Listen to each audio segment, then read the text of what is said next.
This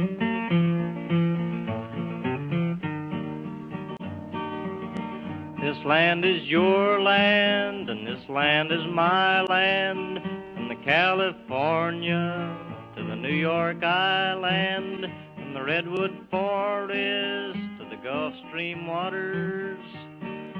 This land was made for you and me. Hi, this is Bruce Perlwin. I'm the CEO of 3 companies. One is called This Land Is My Land, Inc., This Land Is Your Land, Inc., and This Land Was Made for You and Me, Inc. We want to build this animal sanctuary out on this, actually about 4,000 acres. And then there's another 500 acres, which builds a different configuration of KINS domains. And we talked about KINS domains. KINS domains was popularized by a series of books called the Ringing Cedars of Russia series. This one is book 7. There's 10 in the volume right now. The 10th one has not been translated into English yet. The storyline is Anastasia is an enlightened being, or a very advanced being from the ancient Vedic culture, and she lives in Siberia. Vladimir goes to Siberia on an entrepreneurial adventure and discovers Anastasia and talks to her, and she teaches him a lot of things about the ancient Vedic culture, including in the 4th book, how to change the world by building KINS domains. Now, as somebody who has been doing organic farming and natural childbirth and was part of the Back to the Land movement in the 60s, this hit a very beautifully resonant field with me personally. You can read about my bio, bruceperlwin.com, and read about when I was in high school growing organically grown vegetables and fruits in my backyard in Florida, and that I was into yoga and meditation, and both of my children were born natural childbirth.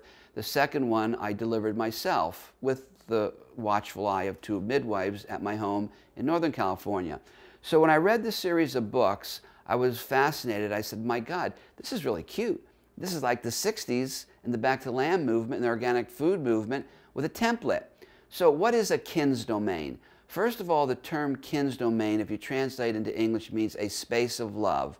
And here is what we're building here as a model KINS domain for the 4,000 acres. You want to have a model.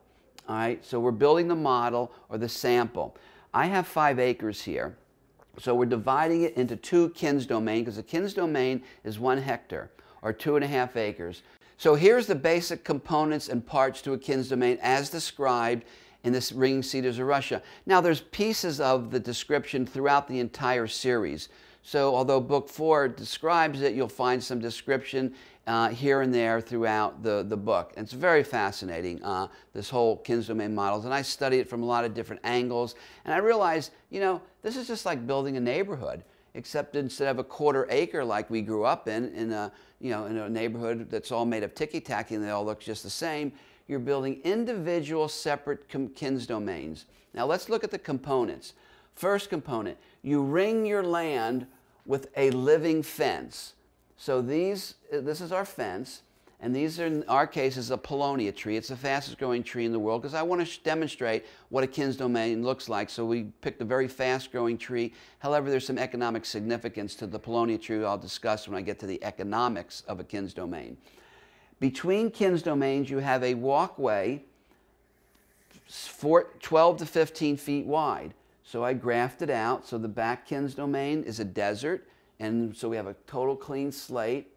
And the front KINS domain, which right now we have the house and the carport. That's all that exists here right now. And of course we have the barn and the water. So luckily we have water. This is a 900-foot well, a 600-foot well that took 2 years to drill. So we're very, very lucky here that we have unlimited water. Not unlimited, well, yeah, unlimited water pretty much. So let's look at the other components of a KINS domain. You build a pond. I believe it's 38 meters across minimum. So here's the pond for the front KINS domain. And since the elevation is slightly higher, we have a spillover to the pond in the back KINS domain. So a pond is a part of it. You have natural beehive. I love bees, so I put 2 beehives. And the beehive is here and here on the front one. 2/3 approximately of your land is supposed to be trees. So these are all organically grown fruit trees, what will grow in this area, here, here. We're calling this the Eco-Harmony Kins Domain Organic Farms because we're going to do organic produce. These are some more organic trees. The back Kins Domain has all these organic trees in the back. This is the house we'll build. This is the greenhouse.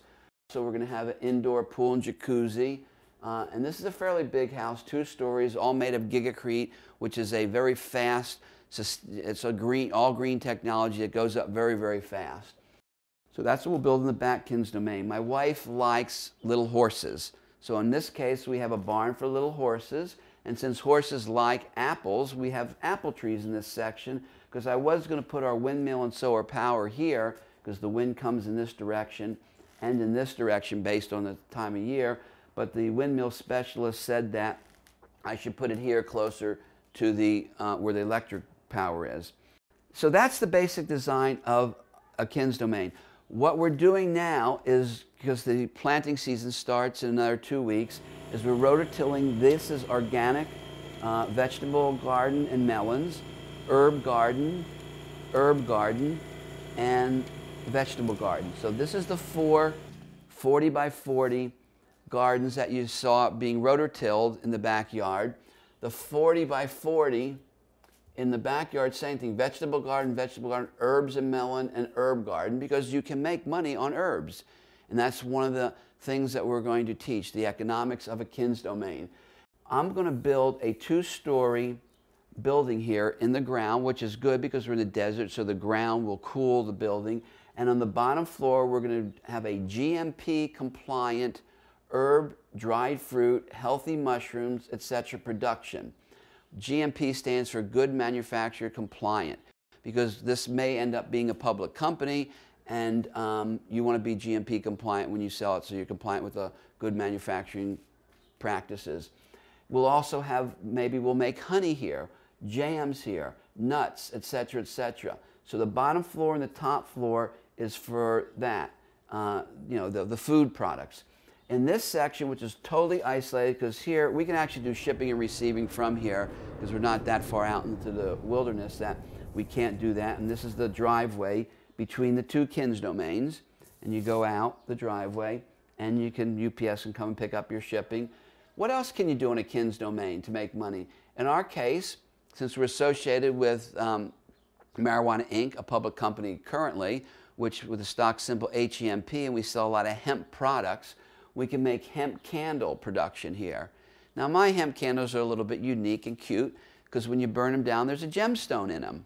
So we have hemp candles with a gemstone. Why do I put a gemstone inside of a candle? To show people that the treasure is within. Whatever is being built on our Kins Domains, we will sell by the thousands. And we can rotate our sales from this Kins Domain to this one, to the one next door, to this one, or any of those Kins Domains out where we're going to build on the 4,000 acres. So this just gives you some ideas of what you can make on a Kins Domain. When the sun comes shining, then I was strolling, and the wheat fields waving, the dust clouds rolling, the voice coming chanting, and the fog was lifting. This land was made for you and me.